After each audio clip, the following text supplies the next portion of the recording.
All right, back again for another 10-ish minute reading from the Anarchist Handbook, organized by Michael Malice. This is episode 29 here on 6/24/21, and we're still reading Lysander Spooner from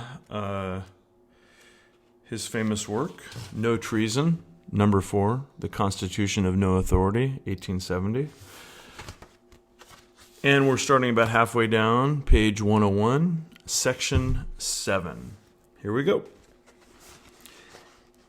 It is plain, then, that on general principles of law and reason, such principles as we all act upon in courts of justice and in common life, the Constitution is no contract. That it binds nobody and never did bind anybody, and that all those who pretend to act by its authority are really acting without any legitimate authority at all. That, on a general principle of law and reason, they are mere usurpers, and that everybody not only has the right, but is morally bound to treat them as such. If the people of this country wish to maintain such a government as the Constitution describes, there is no reason in the world why they should not sign the instrument itself, and thus make known their wishes in an open, authentic manner, in such manner as the common sense and experience of mankind have shown to be reasonable and necessary in such cases, and in such manner as to make themselves, as they ought to do, individually responsible for the acts of the government. But the people have never been asked to sign it, and the only reason why they have never been asked to sign it has been that it has been known that they never would sign it, that they were neither such fools nor knaves as they must needs have been to be willing to sign it. That at least as it has been practically interpreted, it is not what any sensible and honest man wants for himself, nor such as he has any right to impose upon others. It is, to all moral intents and purposes, as destitute of obligation as the compacts which robbers and thieves and pirates enter into with each other but never sign. If any considerable number of people believe the Constitution to be good, why do they not sign it themselves, and make laws for and administer them upon each other, leaving all other persons who do not interfere with them in peace? Until they have tried the experiment for themselves, how can they have the face to impose the Constitution upon, or even to recommend it to, others? Plainly, the reason for such absurd and inconsistent conduct is that they want the Constitution, not solely for any honest or legitimate use it can be of to themselves or others, but for the dishonest and illegitimate power it gives them over the persons and properties of others. But for this latter reason, all their eulogiums on the Constitution, all their exhortations, and all their expenditures of money and blood to sustain it would be wanting. Section 8. The Constitution itself, then, being of no authority, on what authority does our government practically rest? On what ground can those who pretend to administer it claim the right to seize men's property, to restrain them of their natural liberty of action, industry, and trade, and to kill all who deny their authority to dispose of men's properties, liberties, and lives at their pleasure or discretion?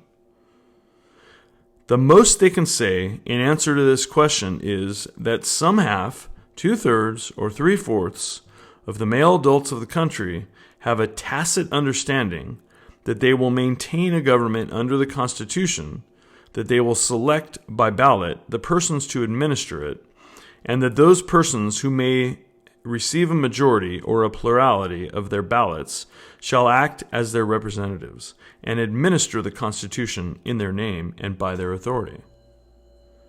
But this tacit understanding, admitting it to exist, cannot at all justify the conclusion drawn from it.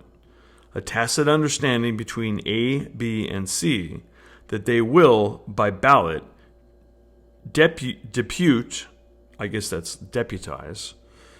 D, as their agent, to deprive me of my property, liberty, or life, cannot at all authorize D to do so.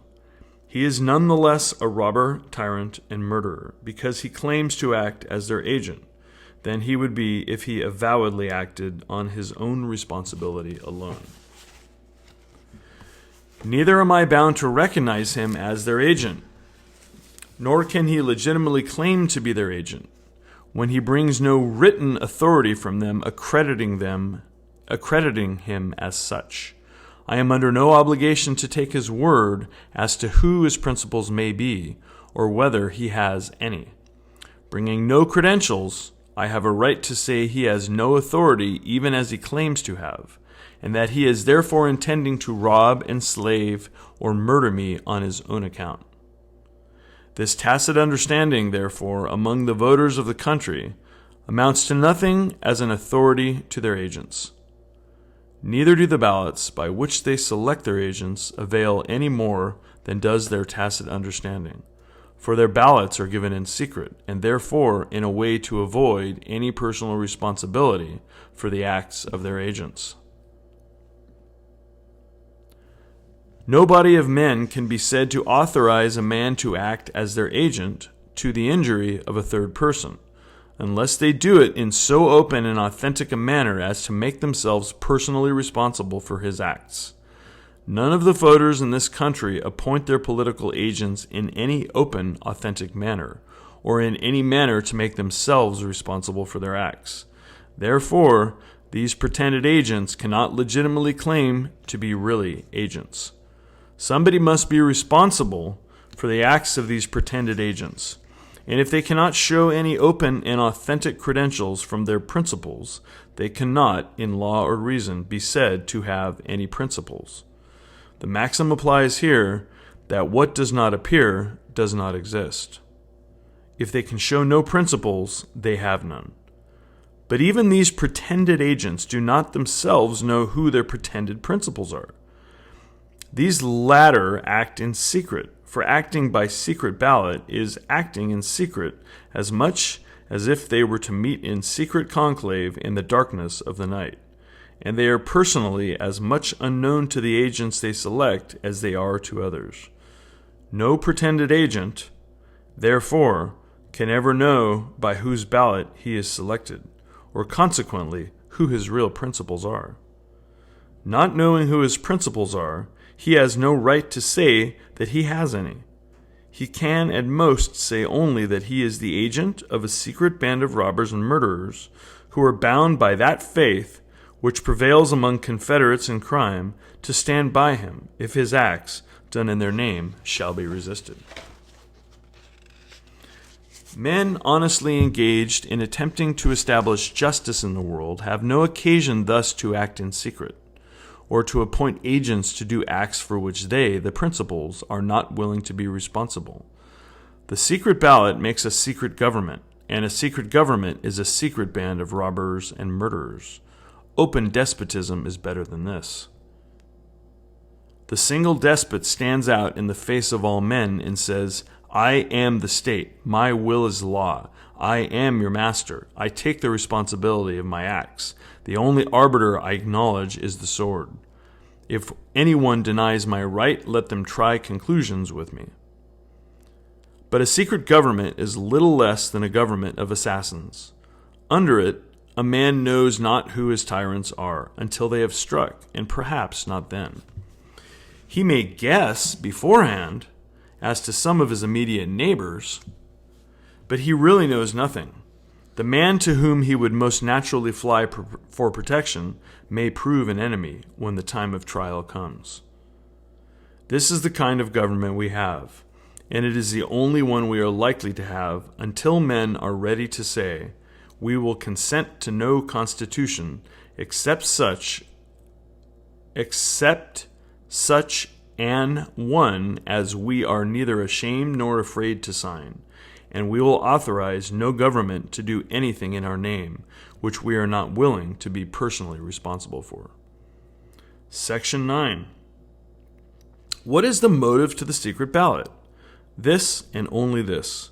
Like other confederates in crime, Those who use it are not friends, but enemies, and they are afraid to be known, and to have their individual doings known, even to each other. They can contrive to bring about a sufficient understanding to enable them to act in concert against other persons, but beyond this they have no confidence and no friendship among themselves. In fact, they are engaged quite as much in schemes for plundering each other as in plundering those who are not of them. And it is perfectly well understood among them that the strongest party among them will, in certain contingencies, murder each other by the hundreds of thousands, as they lately did do. Again, this was written in 1870 in America, to accomplish their purposes against each other. Hence, they dare not be known, and have their individual doings known, even to each other. And this is avowedly the only reason for the ballot, for a secret government, a government by secret bands of robbers and murderers. And we are insane enough to call this liberty. To be a member of this secret band of robbers and murderers is esteemed a privilege and an honor. Without this privilege, a man is considered a slave, but with it, a free man. With it, he is considered a free man because he has the same power to secretly, by secret ballot, procure the robbery, enslavement, and murder of another man. And that other man has to procure his robbery, enslavement, and murder. And this they call equal rights. If any number of men, many or few, claim the right to govern the people of this country, let them make and sign an open compact with each other to do so. Let them thus make themselves individually known to those whom they propose to govern, and let them thus openly take the legitimate responsibility of their acts. How many of those who now support the Constitution will ever do this? How many will ever dare openly proclaim their right to govern, or take the legitimate responsibility of their acts? Not one. And we'll wrap that up, page 105, again reading 10 or so minutes a day from the Anarchist Handbook, organized by Michael Malice. See you tomorrow.